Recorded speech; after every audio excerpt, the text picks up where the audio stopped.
How to use Webmail from within cPanel. This demo assumes you've already logged into cPanel and are starting on the home screen. Now let's learn how to use Webmail to access our email from within cPanel. Click the Email Accounts icon.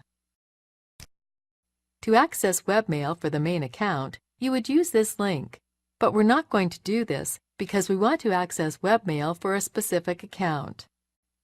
Instead, click the More drop-down box from the email account you wish to access.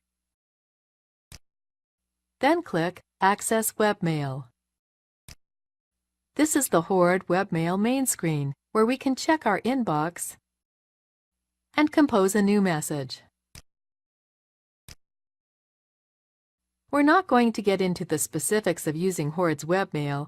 Just know that this is how you access and manage your emails from within cPanel. This is the end of the tutorial. You now know how to access your Webmail from within cPanel.